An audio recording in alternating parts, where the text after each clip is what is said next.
Hey Fred, how's it going? Yeah, good to see Uh, you, That, that was perfect timing. I caught you just as you took a sip there, so I saw you put your drink down real quick. How's it going? I believe we're live, so just for you to know that. Okay, How are things going? great, great. Have some good cases in the hospital right now. Have a intraxial lesion removal, so everything's going good. All right. Yeah, man. Yeah. Well, thanks for taking time out to do this on a what sounds to be a busy day. I tend to schedule these when I'm not doing anything else. Look at you all. Won't take a lot of your time. I appreciate I'm you not coming. worried. No, I'm here. I'm here. Great. So this is our weekly live Q&A. We've got Dr. Fred Wininger here. Fred, do you or Dr. Wininger, you want to tell us a little bit about yourself and where you're at, and I guess your elevator introduction? Sure, sure. So I'm originally from New Jersey and graduate of the University of Pennsylvania. And then after I finished my veterinary school there, did my internship at the University of Georgia, and then my residency out at Washington State University with Rod Bagley, which is a very kind of neurosurgically oriented residency. After residency, I wanted to go into academia and give back to the field that had given me so much. So I went to the University of Missouri, where I worked with Denny O'Brien and Joan Coates. And what was cool about that experience was the focus of that program outside of, helping clinical animals, dogs and cats. We got to work on something called translational research. Translational research is still a buzzword in the field, and basically what that means is we use animal models for human diseases, and it's kind of a cross benefit. So the benefit to the human field is now we have spontaneous models for human diseases. Essentially, dogs and cats, not only do they share similar genetic profiles to us, but they also share the same environment with us, as opposed to, say, a rodent in a lab. And so they have the same exposures to us, similar experiences to us, similar size to us. And for that reason, we can learn a lot about diseases through treating animals. And then the counter relationship for veterinary medicine is we don't get as much financial support to treat animal diseases. And so we get the benefit of the interest from the human field in treating our patients. So what we did was found a phenotypic and genotypic disease similar in humans as was in dogs. What that essentially means is the same genes and the same symptoms.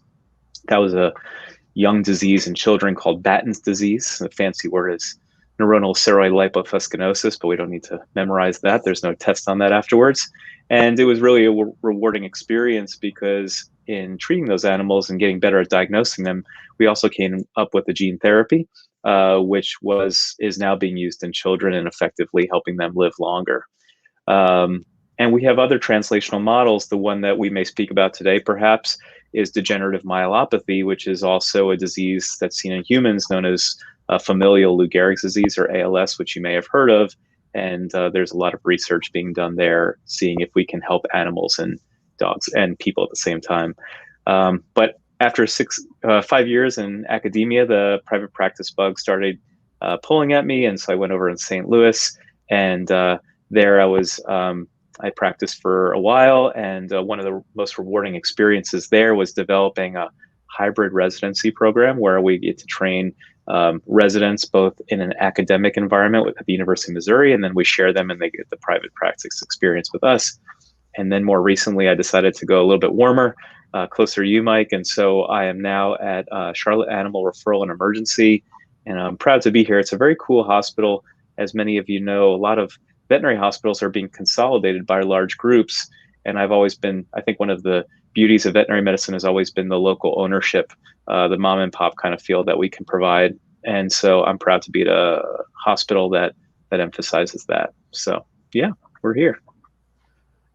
I guess are there clinical interests or things that really get you excited out within veterinary neurology? Yeah, I think for me, my main areas of interest are advanced neuroimaging and advanced neurosurgical techniques. So I've always been I think there's two different types of doctors, researchers. You're either into specific diseases or you're into specific ways of just treating things in general. I've always been the technique guy, the latter. And so I'm really interested in MRI, specifically some 3D types of imaging. And then with regard to neurosurgery. I've helped work on some new type of magnification devices, and then kind of my biggest area of interest is 3D printing. I own a separate company called 3D Veterinary Printing, which Mike, I know we've collaborated on some things on together, and it's really neat. It used to be just something as simple as printing bones that were going to help us with surgical planning, but now we've further developed the engineering of those 3D prints that we can make custom tools for animals, custom surgical tools, whether that's a way to know where we should make our hole in the skull, craniotomy, or a special way to fuse two vertebrae together. It's of special interest for veterinary medicine because Chihuahuas and Great Danes have a lot more anatomic variability than, say, a person in Los Angeles and a person in New York. So it's really cool to be able to make devices that are specific to that individual patient. It's been really rewarding. And the other thing that's cool about it is I get to share it with other people. So. Well, awesome. Well, I'm excited to have you on. We're trying to branch out and bring in other neurologists outside of Southeast Veterinary Neurology, and you were the natural person to come and ask. So I guess a couple background things that I throw out here, just when people ask us questions, I want them to understand there's only so much we can answer based off of the information that we have without being able to examine their pet, without being able to go through the record. There's only so much information we can give. So I just want to let you know that, don't feel the need to, give an actual diagnosis or actual recommendation. And, obviously things are changing now with telemedicine, but currently we're unable to give too much information. And we're just sort of limited because of the not being able to lay our hands on your pet. But if you have a dog with seizures, paralysis, difficulty walking, anything like that, this is the webinar or the Q&A for you. Please put them in the comments, and we'll try and get to them today. If we can't get them to them today, we'll put them on a future episode. Our first question is about Tate. And Tate is a 4-year-old dachshund that about a year ago became acutely paralyzed in the rear limbs. So he was paraplegic with no deep pain or no nociception. He had an MRI and they did not find a area that of a slip disc that needed surgery. So he's been chronically paralyzed, but now it sounds like he's showing symptoms of neck pain. And Mom, Megan, has some questions for us. I'm going to bring Megan in here. Hello. Hi, Megan. Hi, everyone. I'm Dr. Wong. This is Dr. Wininger. And tell us about Tate. Nice to meet you both. Hi. So Tate was jumped on by a French Golden Doodle a year ago. And very painful. I took him to the emergency vet. They gave him meds. They said, crate rest him. Here's some steroids. In the middle of the night, I woke up and he was unable to use his back legs. So I brought him back in. He had the MRI the next day, and they suspected myomalacia, which we all know about. But there was no surgical option for me. They did tell me they could do exploratory surgery, but I declined. Thinking that it would make things worse. So the only sign of myomalacia they had were the trunk reflexes, which he then regained days later. So they said he had ascending myomalacia, but the trunk reflexes did come back. So then they said maybe it was just inflammation from the injury. So Tate's been in a cart. He goes to rehab twice a week, does hydrotherapy, laser, and acupuncture. And now he has some pain up front. And what I'm trying to determine is it pain from using his cart? Is it his shoulders, his legs, or is it his neck? Because our neurologist and our primary DVM and our rehab aren't able to elicit pain in the neck. It's only the shoulder. So I'm kind of looking for your opinions on that. And then also, do you do surgery on dogs that are already paralyzed? You want me to field this, Mike, or? Yeah, please. I mean, in general, what I try and do is let the guests do most of the talking, and do my best to put myself on mute and bite my lip and let you guys talk. So. Gotcha. Well, I could go on about dachshund disc disease for well over an hour. So just cut me off when it's time. I think Dr. Wong and I would both consider ourselves dachshund doctors more than anything else. So I think the best place to start is just speak about what dachshunds are. essentially dachshunds, and yours is very cute, by the way. I saw the picture in advance. Dachshunds are essentially the human equivalent of dwarfism, and the fancy word for that is chondrodystrophy, which is Greek for faulty cartilage. Now, the challenge with that is that the intervertebral discs, which are like jelly donuts that sit between the bones of the spinal column, change earlier than they should. So the inside of that intervertebral disc, also known as the nucleus pulposus, usually has this kind of rebounding kind of gelatinous inside that's made up of these very special proteins called chondroitin, essentially. And that with time, at the age of 3 years old, which is pretty young compared to, say, other breeds that would get it later, that inner material changes from a chondroitin type of protein to a keratin type of protein. And that makes it very rigid and kind of get the feeling equivalent of gritty toothpaste. At the same time, that outer shell is weakening and it predisposes dogs to have violent disc herniations. And what can happen is, dogs are really good at twisting this way and twisting this way, but dachshunds really are bad at that accordion end-to-end force. I often compare it to that slinky dog on Toy Story. So those front ends hit the ground and the back end kind of piles in and causes that kind of end-to-end compression, which causes it to pop. And then that inner material pushes on the spinal cord and causing lots of problems. And I recognize that in your dog, it may have happened from an external trauma, but often it can just happen from doing anything. So that's like a long treatise to talk about intervertebral disc disease. But the reason I think it's important is because despite the fact that there are discs in the back and discs in the neck, and both of them can cause problems, the way they manifest is very, very different.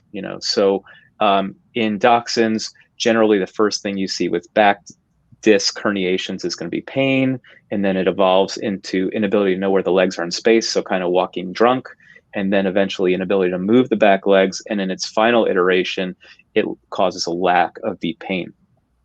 Now, the spinal column is much smaller in the back than it is in the neck, and so mild disease in the back can cause severe symptoms, or mild compression in the back can cause severe symptoms, as opposed to the neck where it's less so. So this is a very long way to get around to explain why I think neck disease should be considered and thought of differently than back disease. So your dog obviously suffered from a very bad back injury, and it sounds like it will be unable to walk again in the future.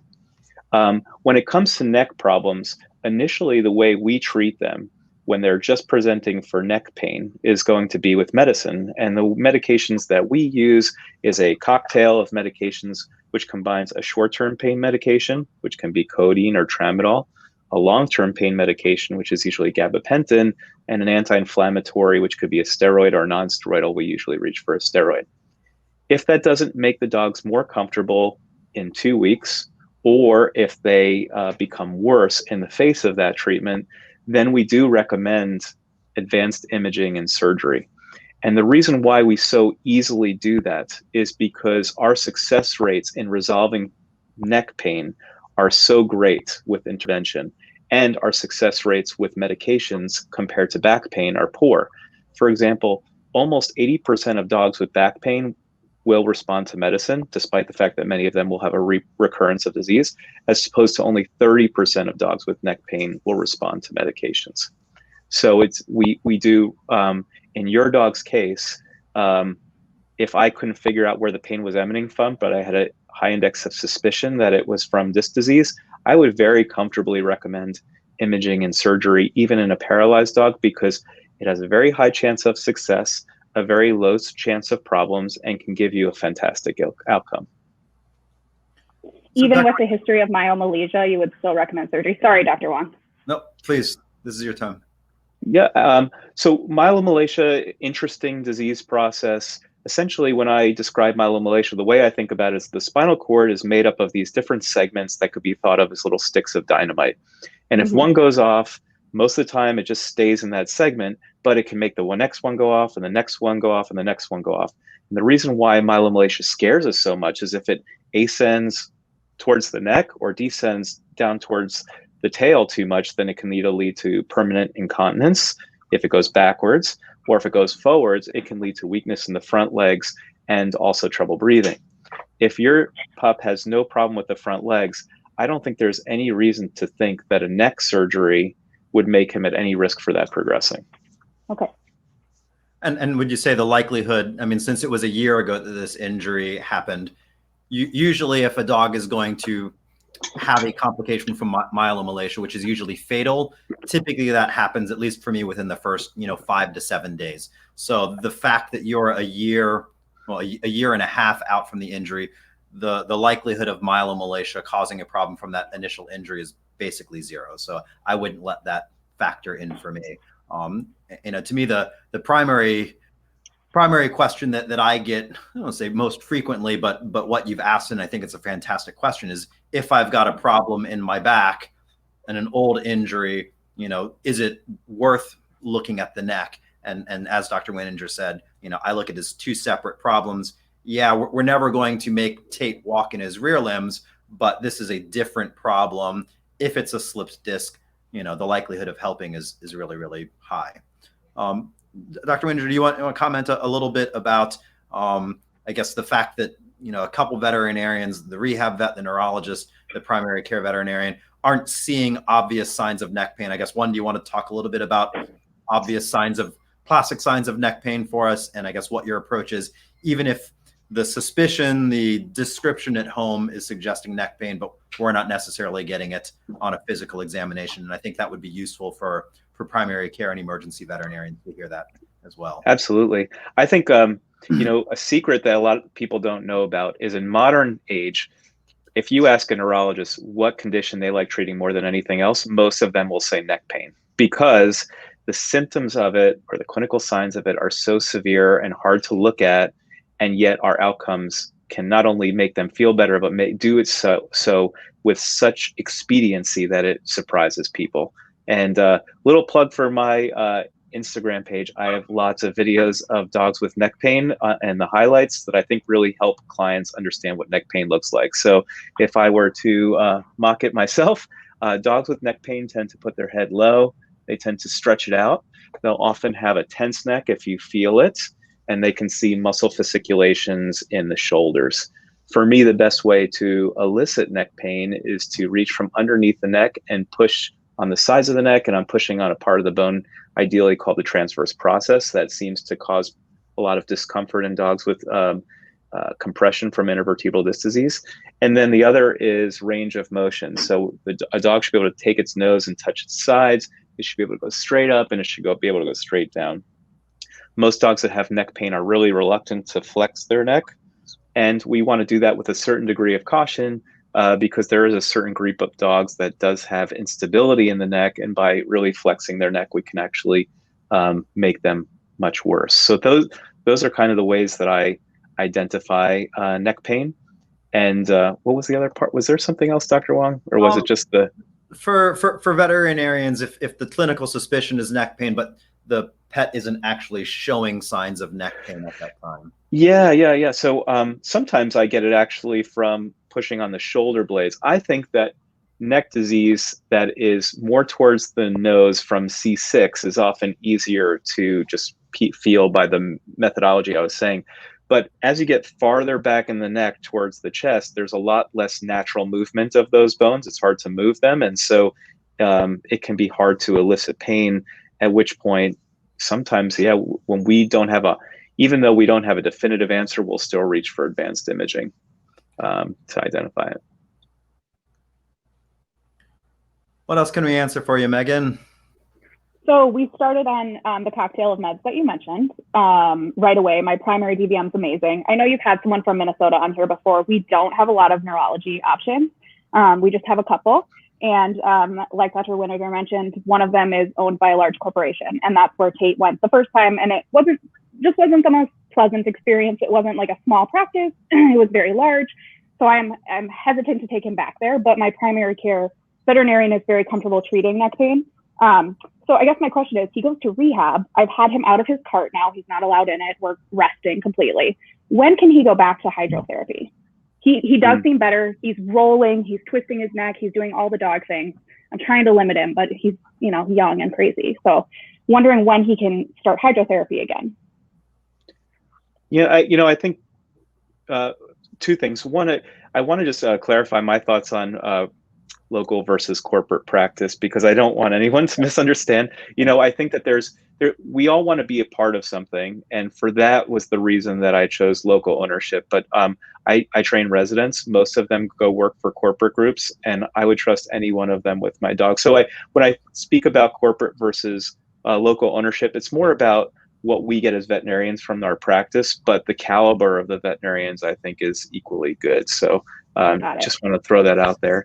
I don't see a problem with doing hydrotherapy personally immediately, because I don't think it puts a lot of issues on the neck, unless it's a stressful experience for the puppy and they fight it. But otherwise, the thing that makes me worried about exacerbating both neck and back pain is specifically jumping off of elevated surfaces.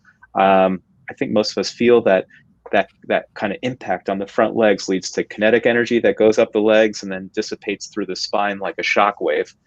So I would avoid those types of activities, but at this point I wouldn't have reservations about going back to hydrotherapy. And if we took something out of the playbook from the human field, they want you moving as soon as you can. So do you think he can be in his cart, or should I still be limiting that? I mean, he's going crazy, right? Yeah, I would argue that 4 weeks after the initial injury is time to let them go back to some degree of normal activity. And if the pain is still present or recurrent after that point, then if you were my client, I'd likely encourage you to pursue imaging and surgery, because we'll get a better long-term outcome. Okay. Last question for you guys. Do you ever see patients from out of state? So I do, for a couple reasons. One is Charlotte's on the North Carolina-South Carolina border, so I see patients from South Carolina often. But also because for so long I was in St. Louis, and I've developed such a relationship with former clients and referring veterinarians there, that I do on occasion see cases from there. I always try to encourage people to stay local, because I think the real value in being local is not only are there great neurologists everywhere, but in the event that a dog doesn't recover the way we expect them to, or requires follow-up, that's when things really start to fall apart. The devil's in the details. A lot of surgeons will tell you accurately, the hard part isn't surgery. The hard part is everything that happens afterwards. And so for that reason, I think staying local is always ideal, but in exceptional scenarios, we do. Awesome. Thank you guys so much. I really appreciate your time. Thank you. Good luck. You have a cute one. Thank you. Bye. Bye. Yeah. So, Dr. Wininger, if you want, I had intended to do that. Do you want to go ahead and throw your where people can find you, and I'll make sure Emily gets it on the video and in the notes. Yeah.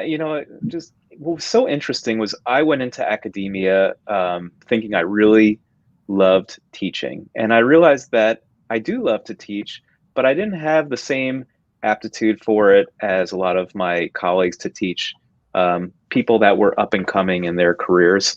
I definitely felt more of a kinship of training house officers, interns and residents that had chosen they wanted to do specifically neurology. And so I had to make a choice, and I went from academia to private practice, and I lost a lot of those teaching opportunities that I did enjoy. And what happened was a pandemic, and it came around, and all of a sudden I had an opportunity to teach a variety of people going through their career, from first-year students all the way to seasoned veterinarians of 30 years. And what was most fascinating is that none of them were getting continuing education credits from these lectures. They weren't getting grades from these lectures. They weren't getting jobs from these lectures. They were coming for the sheer enjoyment of learning about their craft. And that really reinvigorated me and made me want to be more active in the education component of what we do. Just very similar to the social media presence that you have at your practice, Dr. Wong, which is exceptional. So I've really kind of tried to change some of my social media platforms as opportunities to share what we do on the clinic floor on a day-to-day basis. So my Instagram is Animal Neurodoc, and there we have cases that are and challenges and quizzes, and on occasion I'll do like hey, Sunday, let's get together and do some rounds and talk about what's in the ICU today. So yeah, Animal Neurodoc is kind of the focus of where I put most of my neurology content. And that's on Instagram, Animal Neurodoc. Yeah. The other thing that I have on Instagram, in addition to Animal Neurodoc, is the 3D veterinary printing has a presence there. It's kind of more niche experiences and talking about some of the prints we do for my colleagues, both in the neurologic and orthopedic fields. But there's also a lot of crosstalk between the two pages. So if you follow one, they'll usually reference the other. Awesome. So next we've got Melody. Melody has a 13-year-old French bulldog named MJ, 13 and a half. About 1 month ago, she had her first episode of vestibular disease where she experienced being off balance, nystagmus, and vomiting. She recovered after about 10 days with minimal remaining balance issues. But this morning, she had a very sudden onset of nystagmus and spinning in fast circles, no vomiting, but balance and walking issues. But then almost as suddenly as it started, she recovered, max 10 minutes or so. MJ has separation anxiety, and she's concerned that potentially coming in or going to a neurologist may trigger another episode. At this moment, she's totally fine. Can we diagnose something that is so sudden and sporadic? And then let me see if I can get Melody in here. Hi, guys. Yeah. Hi, Melody. How are you? Hi there. Thanks for having me. Thanks for coming on. So tell us a little bit more about MJ. So I rescued her around 4 years old, and she's been great. I've had a regular vet that's done wonderful with her, Dr. Mendez in Miramar, Florida, and we've had a wonderful 10-year relationship, and it's still fantastic. But again, we just had this episode, like I explained, about a month ago. It was pretty severe and maybe shocking, I guess, for us more than anything, just because it was very sudden. There didn't seem to be a trigger. It was dinner time, and all of a sudden she just jumped up and sort of ran to the door, and we heard her nails, and we came into the other room. We saw her spinning in circles, and there was, vomit, and it was like a pretty shocking experience, I think, for me and my boyfriend and my dog. And she went outside, she calmed down a little bit. It took her a while, and then she, kind of got her wits about her, but then she took a few days to kind of sleep it off, and then, slowly recovered. She still will not take her stairs to go up like she would do on her little couch and her little beds and things like that. So I don't think she trusts her balance necessarily. And she does have moments where her feet will fall out from under her when she gets excited or tries to do much, and I just kind of chalked it up originally as, because she's getting older. And even Dr. Mendez was like, I think she's maybe being lazy, we had some thoughts maybe that was maybe a preliminary sign of it. And Dr. Mendez gave us some antibiotics for the ears and an ear wash because we thought it might be related to an inner ear thing. And she had, her ears are relatively clean, but we did get some things out of there.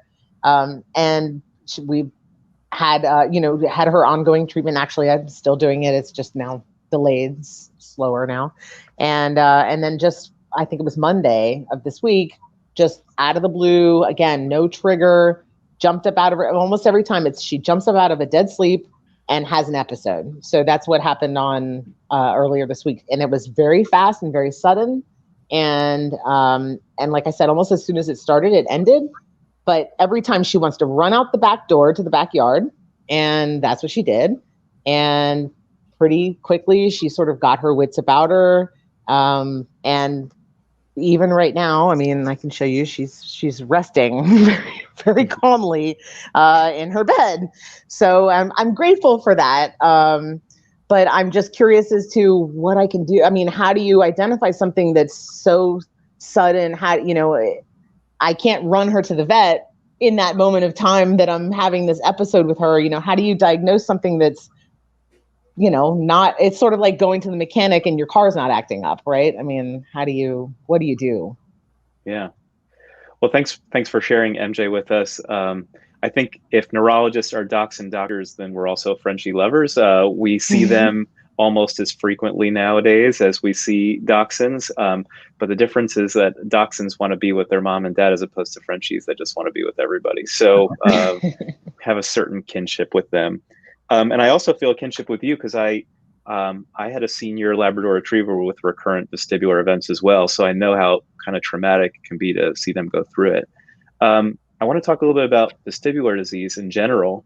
But with regard to your initial question of what do I do in this situation, there's a piece of technology that veterinary neurologists use now that has really kind of superseded MRI as our primary diagnostic tool. And you probably have it right in front of you. It's your iPhone, and really these handheld devices have changed the way we practice because we deal with a lot of what are known as paroxysms, events that come out of nowhere and they go away.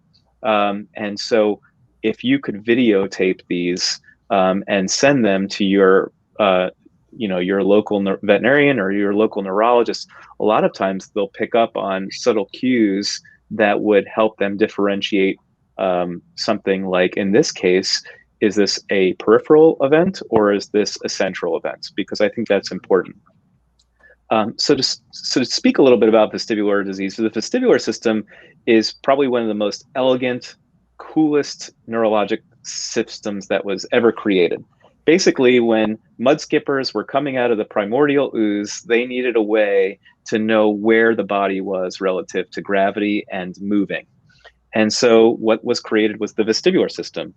The vestibular system is grossly divided into two parts. It's the receptive part, which basically gets the information, and the perceptive part, which integrates that information.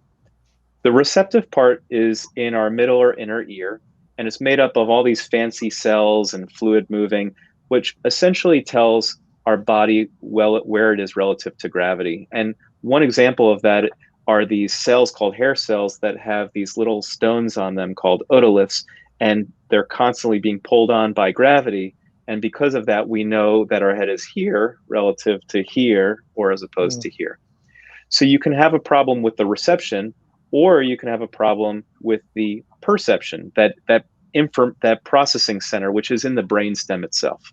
And clinically, the reason why, as neurologists, we care to differentiate those two things as different is, as you can imagine, a problem in the middle ear or the inner ear is a lot less severe than a problem of the brainstem. And so there's things that are in common between those two, like walking like a drunken sailor or vomiting or eyes moving in funny directions. And then there's things that are not common between the two, like the presence of other problems on the face is sometimes suggestive of a peripheral problem, or the loss of ability to know where the legs are in space, the loss of proprioception is more associated with a central problem, a brainstem problem. So if I had a video of your Frenchie, the first thing that I would look at with MJ is there anything to me that would suggest one versus the other? That can be really hard to do, but that would be the other value in an examination. And I know these are paroxysms. I know they're happening only on occasion. They're episodic, but sometimes even still, we can see subtle things on the examination that can help us choose one versus the other. Okay. Now, if this is a peripheral problem, the two main things that cause that are one you alluded to, which is an ear infection, but we don't tend to see that very often in senior pets. The other one that's more common is idiopathic geriatric vestibular disease, also known as old dog vestibular disease. We don't know exactly why it happens, but the thought process is those rocks may fall off and there's a temporary imbalance of information, and they get this very fast, very acute onset of vestibular signs. It resolves within about 3 weeks, though there might be some residual problems. And, the old adage is don't kill the old rolling dog. Basically, people used to see this condition and they would euthanize their pets thinking it was a brain tumor, but a lot of these dogs can get better. And now that we know that, veterinarians are very astute to it. When I heard MJ's case, that was the first thing I thought of is, could this be idiopathic vestibular disease? The thing that makes it, I won't say less likely, but less common of a presentation for that is that's usually a one and done. It's usually it happens once and you don't see it again. That said, we've seen it bimodally, trimodally, even more, like my dog, that we did a whole bunch of imaging and we never discovered why, but there were recurrent events. So it's unusual, but it can happen. With regard to central vestibular disease in a senior patient, if it's an acute onset and a one and done, we think of strokes, which can certainly do it. But if it's recurrent events, we start worrying about things like brain tumors. And brain tumors can be, like MJ, they can be recurrent because they can get bigger, they can get smaller, they can cause loss of blood flow at certain times. And so that would be a concern as well if there was a central problem. So I know that it's a stressful event, but imaging is one thing to consider. Now, whenever we talk about diagnostics to any client, whether it's MJ that has a vestibular problem or our previous patient with a neck problem, I always tell people, whenever you talk about MRI, you have to talk about three considerations. Consideration number one is going to be the anesthesia. Is your pet a safe anesthetic candidate? And we do things to try to make them as safe as possible. Blood work, chest x-rays, those sorts of things, but there's always that risk. Consideration number two is the cost. Doing an MRI is not inexpensive, so it's something we have to bear in mind. And we also have to bear in mind about the cost of things that might happen afterwards. But the third and most important consideration is, what are you doing with this information? How is it helping you make MJ better? If we're talking about brain tumors, then we're looking for things that require either surgery or radiation. So it's something to bear in mind. Is that something you'd pursue? If you wouldn't pursue it, is the peace of mind knowing and understanding what's going on with your pet enough to pursue imaging? And some people it is, and some people it's not. It's a very personal decision. But I think that you have to think about those three things before you proceed. But that all said, if MJ were my patient and was having recurrent bouts and I couldn't differentiate the two, I would definitely recommend an MRI. Okay. I appreciate that very much. And I think maybe my next approach will be to try and get something on video. So if I hope it doesn't happen again, but if it does happen again, I'll try to get it on video. And actually, Dr. Wong, my doctor recommended I see you. And of all things, I live in South Florida, so we're not that far apart. So if I can get it on video and we have to take that next step, we'll take it. And I think everything you've pointed out is completely valid points. So I will take all of those things into consideration. I really, really appreciate it. And actually, by the way, the reason I found out about this is from a really awesome vestibular group on Facebook. So shout out to that really fantastic group who has helped me through this. They've been a tremendous support. So I really appreciate it. And hopefully we can, at least if nothing else, keep her as comfortable as she is right now. Well, hopefully this never happens again. And it's kind of happens twice. And, we sort of fade off into the distance and forget about us neurologists. But Dr. Mendez is fantastic. We're right down the road. Hopefully you don't need anything, but I don't have anything. This is actually really neat for me, Dr. Wininger, to hear how other people explain things, and I don't have anything to add. And we're right on the same page. The same page. I kind of liked your receptive versus perceptives, because so often I kind of jump into the central versus peripheral and inner ear versus brainstem, but I kind of like the receptive and perceptive explanation. Cool. Awesome. Thank you guys so much, and have a wonderful holiday. Thank you for speaking to me on a busy week. Thank you so much. Have a great day. Bye, MJ. Sure. Dr. Wininger, we've got a question from the comments here. Kimberly says her dog Biscuit has idiopathic epilepsy. He had his first seizure in April, and now when he has seizures, he often has more than 20 in a 24-hour period. We have yet to find a cluster buster. I've never heard that before. I kind of like that. That effectively stops the seizures early on. We are working with a neurologist in Georgia. I'm wondering if there are any new treatments for halting cluster seizures we might talk to my neurologist about. He has clorazepate, and we load Keppra extended release currently? Yeah, cluster seizures are a challenge, aren't they? Well, I'm sorry your dog's going through that. One of the things when I talk to veterinary students and even senior veterinarians about seizures is I ask them how many of them have had a pet that has had seizures. It's rare for us to have one. And then I ask them how many have actually seen a seizure themselves. And believe it or not, many veterinarians have never even seen one. And so it can be hard. It can be hard to remember how difficult it is to watch your dog go through a single seizure. So I can't imagine how stressful it must be to see your dog go through 20 seizures. I often try and put myself in their position whenever we've got a patient having a seizure. Just think about the exact same thing that you said of, gosh, being at home, being a layperson, not knowing what to do, and it can be terrifying. Oh, I'm sure.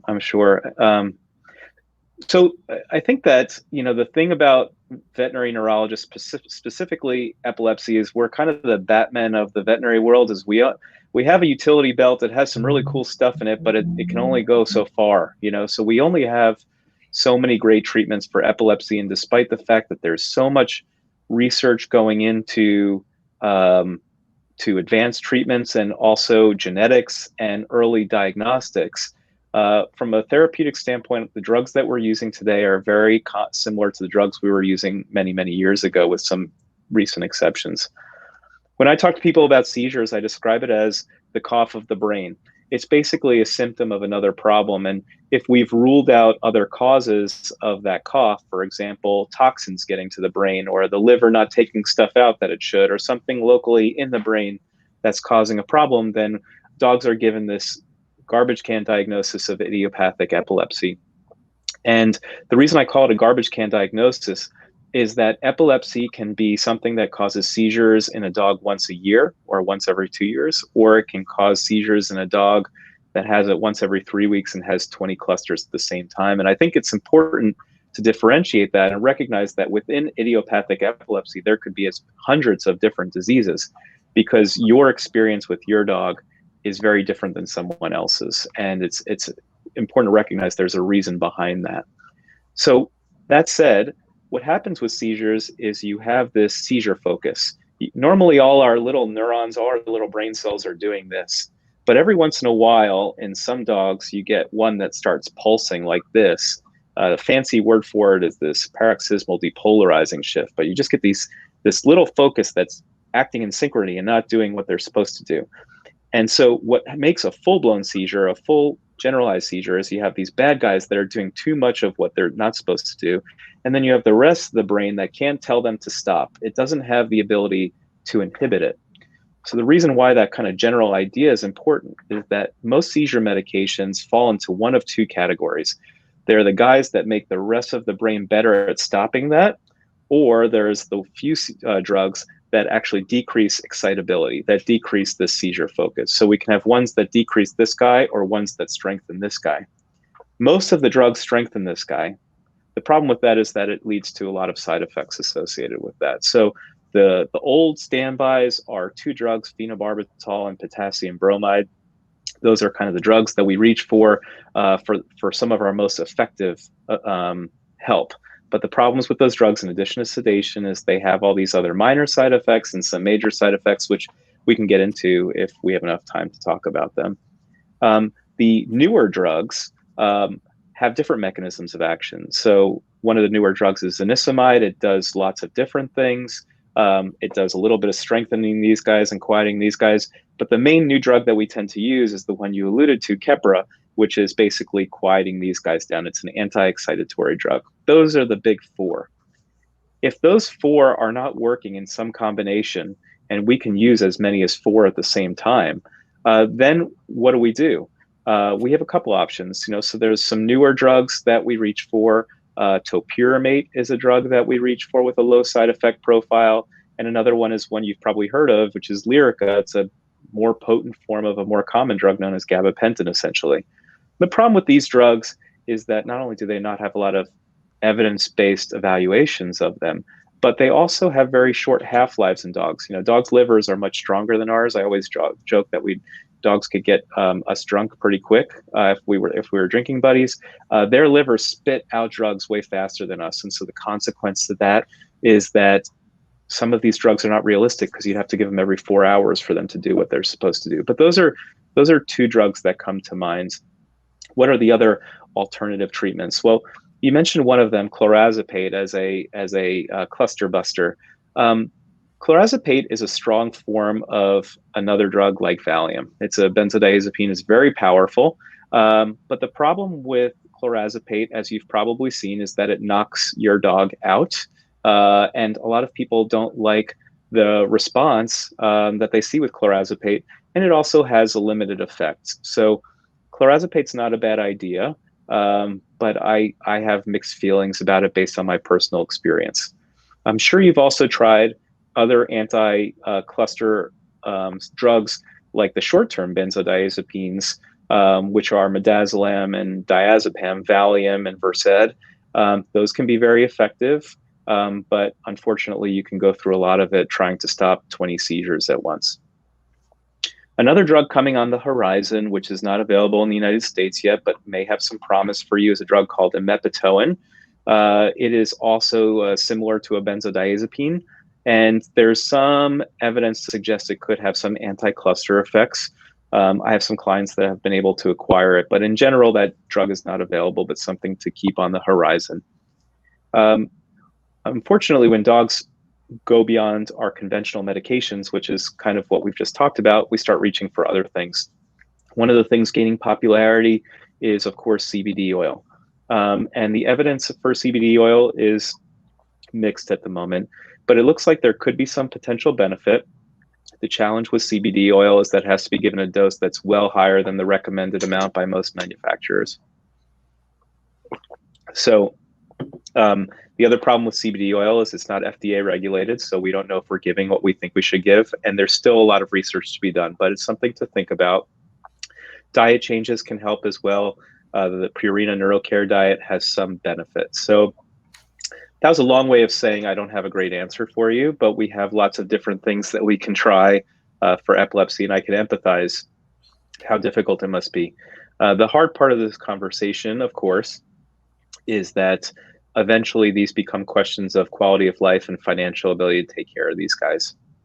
The problem with cluster seizures is eventually they can lead to status epilepticus, which is a really bad seizure that doesn't stop, and that can lead to other problems. So I think it sounds like you're really on the right path. It sounds like you have a lot of great veterinary support. And I think that from everything I've heard, I know you'll make a good decision for your pet, but it sounds like your veterinarian's doing their due diligence with regard to advanced treatments. All right, let's get Claire in here.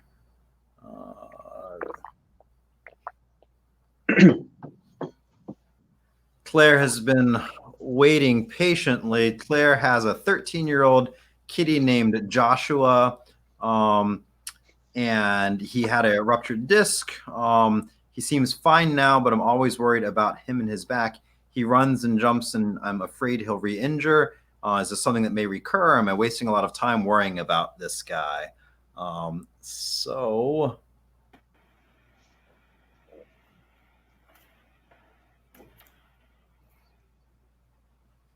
Hello.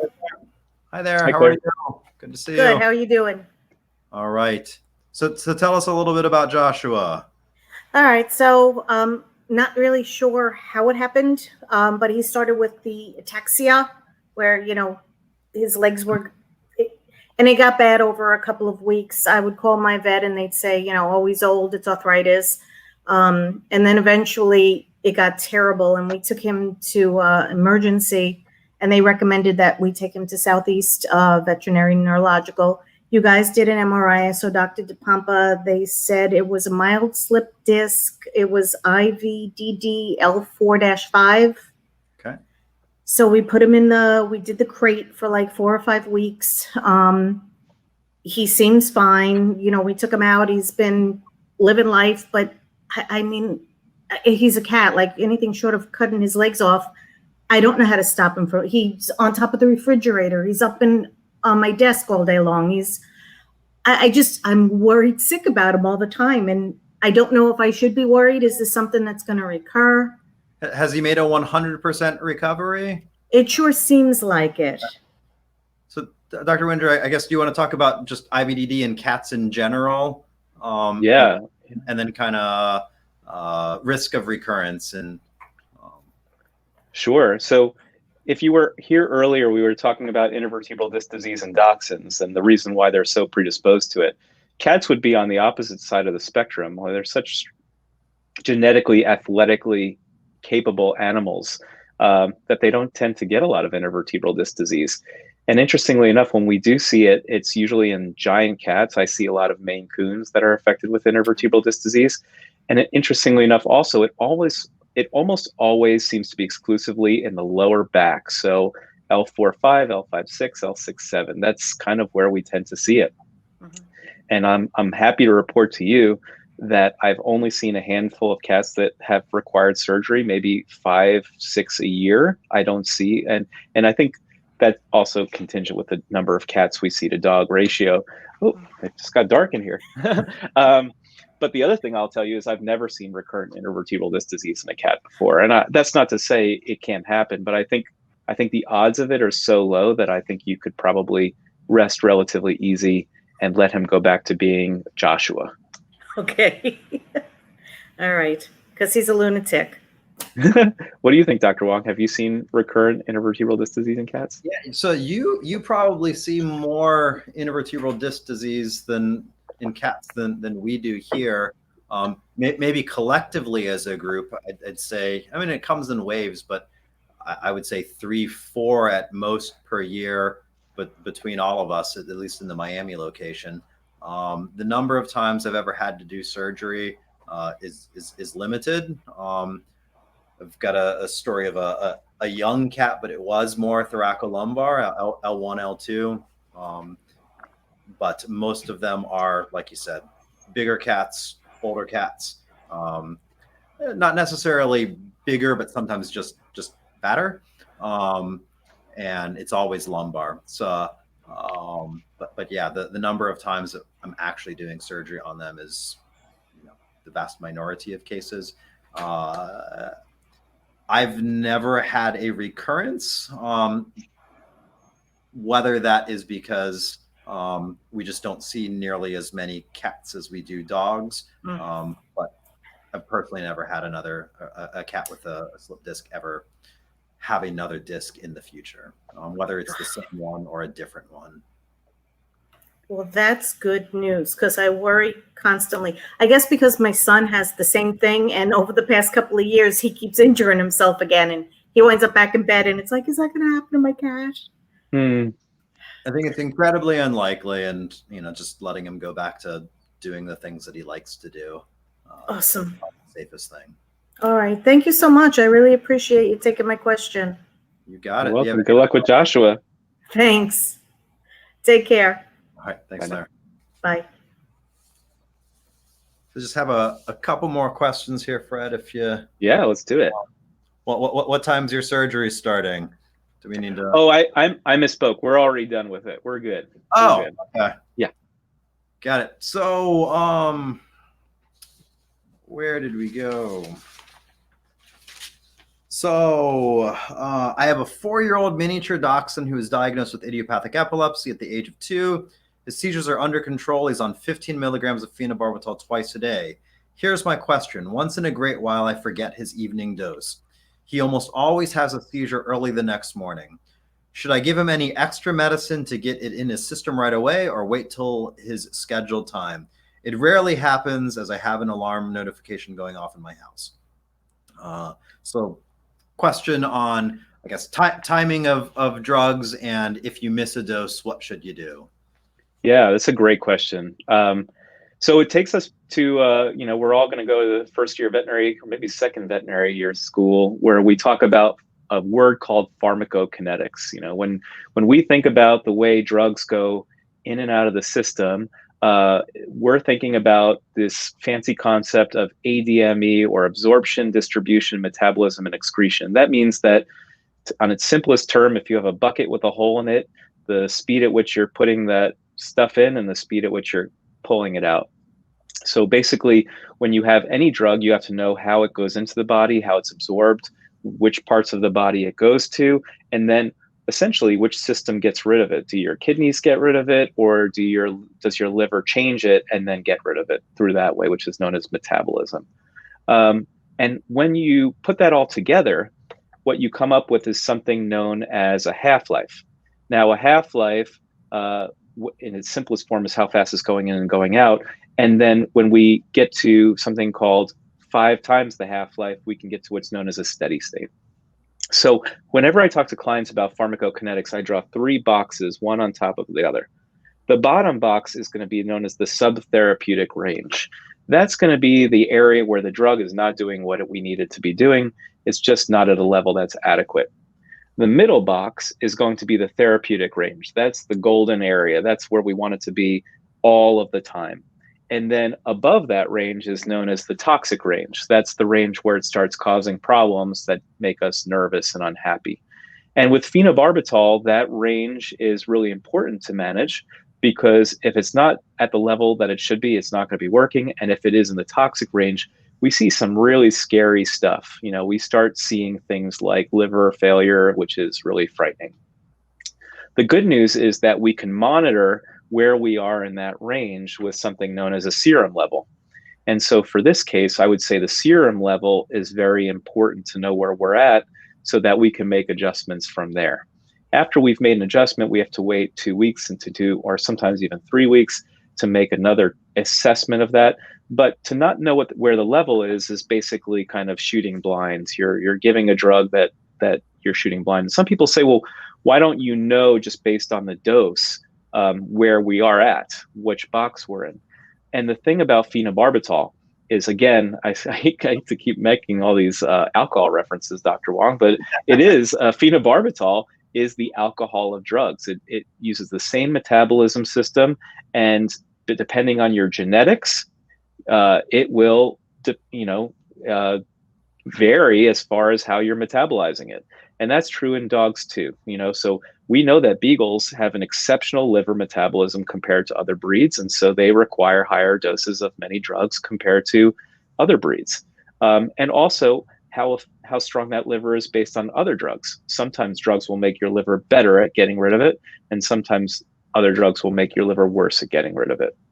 So with regard to your question, what is likely happening is that the drug is pulsing up and down in one of those boxes. And I imagine in your dog, what's happening is, if this is the therapeutic range and this is the subtherapeutic range, throughout the day, it's doing this, and it's barely touching the subtherapeutic range. And when you miss a dose, then it drops down into that subtherapeutic range and you have a seizure. So what I would recommend to you is that you get a blood level with your doctor. And if it's in a range that we have the ability to manipulate it, we would increase the dose to get it more solidly into that therapeutic range. Now, that may not be possible, but it's certainly something to try. Another thing to consider is, I know it is difficult to give a dog a drug twice a day for the rest of their life. I mean, when you tell somebody that they're going to have that level of consistency, and if they mess it up, they're going to have a problem, that's a big undertaking. So I applaud you for doing such a good job that you've done to this point. If it's hard, there are alternative drugs that are not only less frequently given, but also more forgiving when you miss a dose. So one drug to consider if phenobarbital doesn't work for your life is potassium bromide. Now, potassium bromide has its own problems, and sometimes a dog that does well with phenobarbital doesn't do well with potassium bromide. But the value of potassium bromide is it only has to be given once a day, and its half-life is so long that, as opposed to phenobarbital that's doing this, it's doing more like this. And so if you were to miss a dose, it would probably not be as big of a deal. So if you have a problem in the future kind of keeping that dosing up, you might want to consider a drug change. It's interesting to hear. I feel like lots of not that we're old neurologists yet, but a lot of the younger ones, don't like potassium bromide and kind of go straight to something else. So it's nice to hear someone else that still likes potassium bromide here and there. Yeah, I mean, I think Mike, we're both getting a little bit gray. I try to hide it as best we can, but we are. You know, I think it is interesting. You know, Keppra, also known as vitamin K in the human field, has changed the way we treat dogs, because now you have a drug that is very effective with a low side effect profile. And for that reason, coupled with the fact that phenobarbital has gotten more expensive, I see a lot of people, young people, reaching for Keppra and not even considering phenobarbital, and that has kind of shoved potassium bromide all the way to the back. But there's a lot of advantages to potassium bromide. One is the ones I just spoke about, the long half-lives and the once-a-day dosing, the low side effect profile. So the upsides to potassium bromide is that it doesn't cause liver failure, and it doesn't cause the increased appetite that phenobarbital does. The downsides to bromide is the dogs can be a little bit dopey once in a while if the dosing isn't right. They can be a little wobbly in the back legs, and there's an association with pancreatitis. But if I had to choose one of those two drugs for a young patient, I will often reach for bromide, because the idea of taxing the liver for a dog's entire life is not nearly as appealing as a drug that doesn't. So. Great. And yeah. Looks like our last question here, unless Emily's got something else for us. 11-month-old English cream retriever named Leo. Tuesday morning, I noticed Leo was abnormally lethargic. After brushing it off, thinking he was just sleepy from his morning walk, I went back to my office and worked. About an hour later, I came to the living room. He was sleeping. I noticed he started flinching his head in a pattern that I immediately knew was not normal. Then he tried walking from one side of the couch to the other and had trouble with his balance and was sort of bobbing with every step. I took him to my veterinarian. When I took him to the vet and going through a full physical exam, everything looked fine. Only an enlarged blood vessel behind his left eye that was a little concerning. They did a blood pressure to check for hypertension. His blood pressure was perfect. They did blood work and urine tests to rule out kidney and liver disease and any toxins. Everything was perfect. We were able to get a phone consultation from a veterinary neurologist who suggested he has what they are calling focal epilepsy. He does not convulse or lose consciousness. He is sort of a head twitch and loses control of his bladder. He has had 2 so far over the last 3 days. We prescribed Keppra XR 500 milligrams, 2 tablets at night and 2 in the morning. So 1,000 milligrams twice a day. Due to his age, they said he could grow out of it. So I'm clinging on to that hope. We have a veterinary neurologist consultation in January to see if we will pursue an MRI or spinal tap if we don't see improvements or if it worsens by then. He's so young, I'm upset and worried trying to figure out what is causing this or what I can do. Please give me any advice. We have talked with his breeder, who's amazing, have a full history of his bloodline, which has absolutely 0 cases of epilepsy for 3 generations back. So the unknown weighs heavy on me. I guess there's a lot in there. Some things that we've kind of already touched on with other cases of just episodic nature, how to approach those sort of episodes. We talked a little bit about Keppra and when to pursue an MRI. So anything you want me to repeat on that? That was kind of a longer. No, that's all right. I'll curious to get your thoughts on that one too, Dr. Wong. That's tough. I know it's always harder to see in a puppy, so I'm sorry that's happening. I think one of the things that we have to ask ourselves when we have paroxysms or episodic events is, are they seizures? And from the description, my confidence that it's a seizure is not very high. I mean, it's certainly a major concern and would maybe be the top concern, but I would by no means be comfortable saying that it was a seizure. Other things that can mimic seizures can be events of the back of the brain, so compression of the cerebellum, compression or effects to the brainstem, and even heart problems. Things like right to left shunting in the heart can look like these events, and some other congenital movement disorders can look like this too. So I'm not 100% confident. It's important to recognize that these might not be seizures. That said, what you're essentially instituting is what's known as a therapeutic trial with the Keppra. And I'd be curious to see if the dog improves in the face of that, because if these events become less frequent in the face of the Keppra, then it would make it, in my mind, more likely to be a seizure. The growing out of seizures is really uncommon. I rarely, if ever, see that. So I'd be a little bit skeptic of that, that thought process.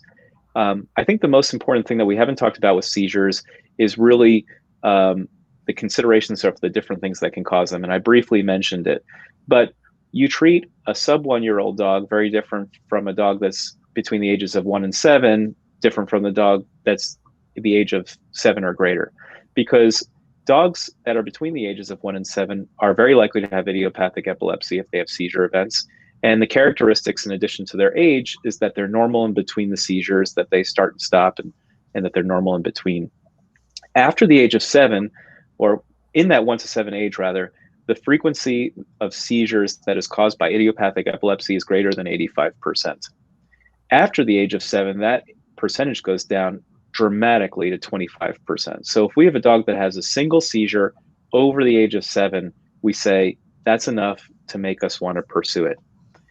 In like kind, when we have young animals below the age of 1, idiopathic epilepsy is much less common than it is after the age of 1. And so for that reason, it does support the idea, even if these are seizures, of ruling out things like hydrocephalus, which is too much fluid in the brain, or other structural malformations, or inflammation or infection of the brain, or something like that.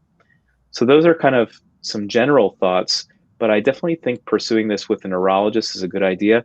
And the time frame of seeing them in January seems within reason to me, unless these events become more frequently. And I think if nothing else, even if the MRI and spinal tap, which they may pursue, is normal, it'll give you the peace of mind knowing that you're at least ruling out a lot of the scary things that could cause these events.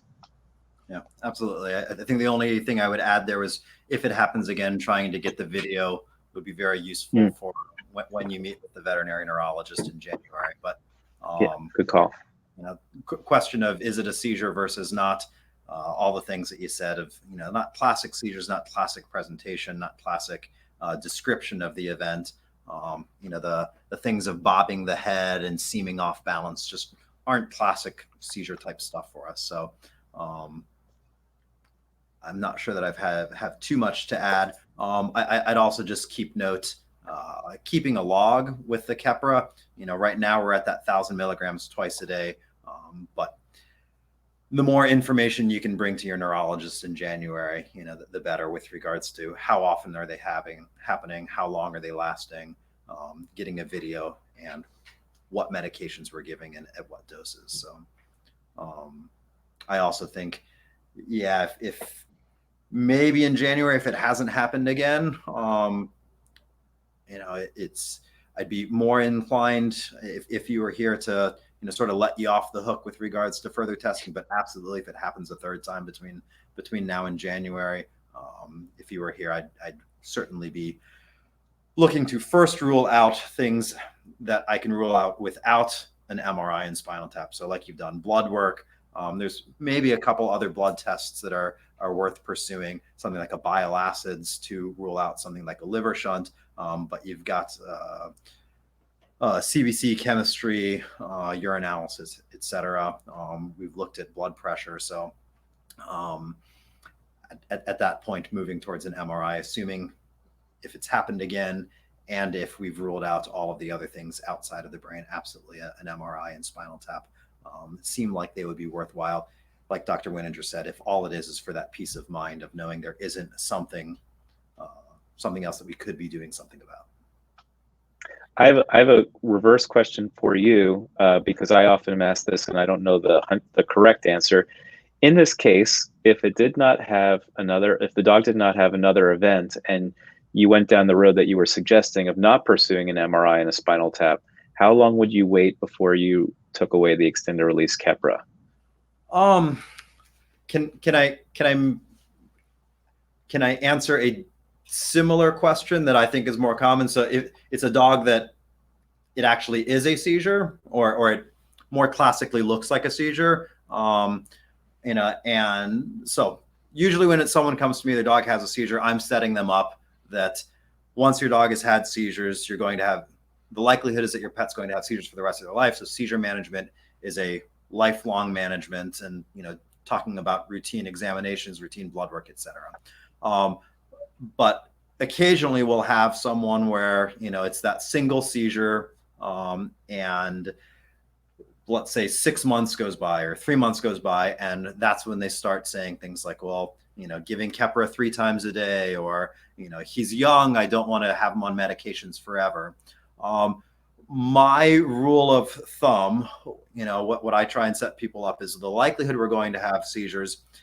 My comfort level becomes if we go a year without any further seizures, that's when I start having the discussion of, we'll talk then of trying to slowly take off medications. And many times the conversation a year later is, well, we're in the position of, if it ain't broke, don't fix it. You know, do we stay on the medications? Hey, the likelihood of the medications causing a problem, you know, is low. You've done well, versus do we start taking off? So 9 to 12 months seizure free in that young dog that has just had 1 or 2 episodes. That's kind of my talk. And then once we start taking it off, I would taper similar to, you know, I would if I was just tapering anything else. I just do it slow, check in at those, at the times when we've gone from, say, you know, 3 times a day of Keppra to twice a day, without a whole lot of evidence to say going from 3 times a day Keppra to twice a day Keppra is actually appropriate. Really, what I'm doing is just testing the waters and trying to be practical about it and not change anything too dramatic. So I don't know if that answered your question well enough, or if you want me to, in this particular case, I would probably do it very, very similar. If it was, hey, I'm not even sure that it's a seizure, I might be a little bit more, I don't want to use the word aggressive, but proactive in decreasing this particular pet off of Keppra, in that it doesn't sound like a classic seizure to me. I might be more likely to, you know, do it faster than 9 to 12 months on medications if we've only had these 2 episodes, if they don't sound like classic seizures. But I'd still, I don't have a number for you. 3 to 6 months, somewhere in there. It makes sense to me. I don't know that any of us knows the right answer to it. I do the exact same thing as you do. And the conversation has just changed so much since the introduction of Keppra 10, 15 years ago, because there used to be a sense of urgency to get off these drugs if you could. And now there really isn't, because of the safety profile of that drug. So interesting.